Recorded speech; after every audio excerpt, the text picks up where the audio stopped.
Let's begin with Max, my ever-energetic Labrador, whose antics often leave a trail of chaos in their wake. It was through Max's mischievous deeds, whether it was his impromptu excavation projects in the garden or his creative redecoration of the living room with his cushioned stuffing, that I found myself pondering over an intriguing question. Do dogs like Max have a sense of morality? And can they feel remorse? Max's adventures, although often exasperating, open a window into the world of canine emotions and apologies. His actions, ranging from playful to downright naughty, set the stage for a deeper exploration into understanding how dogs express regret and seek forgiveness from their human companions. There's a certain look that every dog owner knows too well, the guilty look. Max has perfected this art, ears drooping, eyes widening, and tail cautiously wagging. This look, often seen after a forbidden escapade, seems to speak volumes. But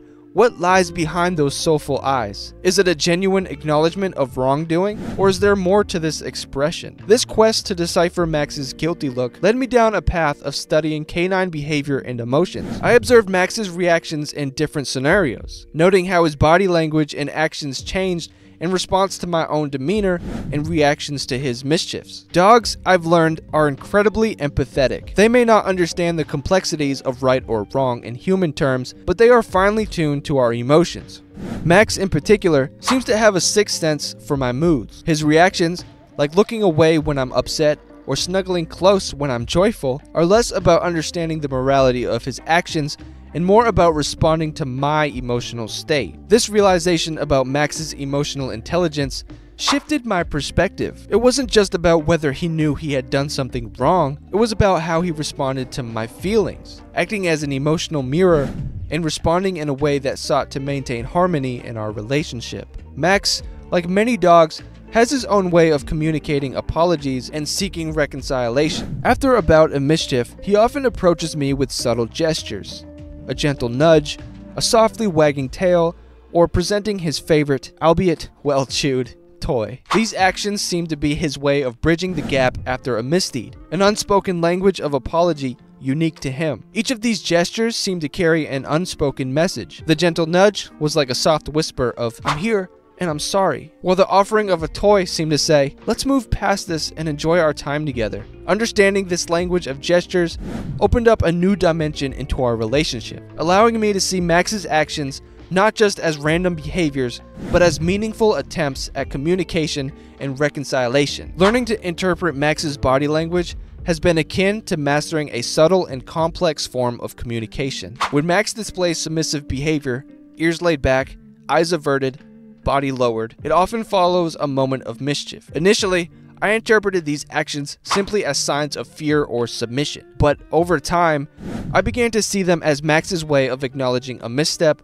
and expressing his desire to maintain our bond. For instance, after an episode of trash can exploration, Max's initial reaction was to hide. This behavior, which I initially mistook for avoidance, I later understood as his way of processing the situation and signaling a need for reassurance. His approach to saying sorry involved a combination of subtle body language cues, each carrying a distinct message about his emotional state and his relationship with me. Max's approach to mending our relationship after his mischiefs is both heartwarming and insightful. He doesn't merely stop at a submissive posture or a guilty look. He takes proactive steps to repair the bond. Bringing a toy or initiating play seems to be his way of inviting me to reconnect, shifting the focus from the negative incident to a positive shared activity. These actions are Max's way of saying, "Let's move on together." Whether it's a game of fetch with his favorite ball or a cuddle session, these gestures are his olive branches, extended in the hope of restoring peace and happiness in our shared space. Understanding Max's attempts to apologize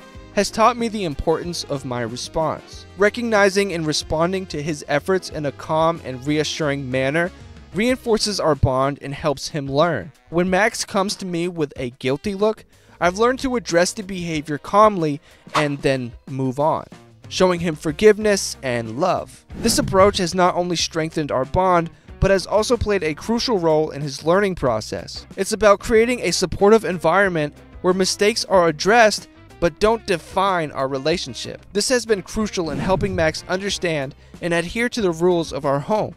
fostering a sense of security and trust between us. Using treats as a tool for reinforcement and communication has been a delicate balance. While treats are effective in rewarding good behavior, I've been mindful to use them in a way that doesn't confuse Max, especially when he's trying to apologize. This is part of a broader strategy of consistent and clear communication, helping him understand the behaviors that are appreciated in our household. This approach extends beyond the immediate response to his apologies. It's about building a foundation of understanding and mutual respect, where Max feels secure and valued, and knows that our bond is strong, even when he makes mistakes. This long-term communication strategy has been pivotal in guiding Max towards understanding what behaviors are acceptable and which ones aren't. One of the most significant lessons I've learned through my journey with Max is the importance of consistency and patience. Dogs, with their unique personalities and learning curves, require a consistent approach to training and behavior management. With Max, maintaining a consistent response to his actions, both commendable and mischievous, has been crucial. Patience has been equally important. Understanding that Max might not immediately grasp the rules or the reasons behind them required me to approach his training with kindness and empathy. By maintaining a calm and consistent demeanor, and by reinforcing positive behaviors while gently correcting the undesirable ones, we've managed to create a harmonious living environment. This approach has transcended beyond mere obedience training. It has fostered a deep understanding and a stronger bond between us. Max's journey from a mischievous pup to a well-behaved companion has been filled with learning experiences for both of us, shaping our relationship into one of mutual respect and love. Through my experiences with Max, I've come to realize that the way dogs say sorry is reflective of the deeper bond we share with them. It's not just about the actions they take or the gestures they make, it's about the emotional connection that underlies these behaviors. Understanding Max's way of saying sorry has been a journey into understanding his emotions, his personality, and ultimately, the essence of our relationship.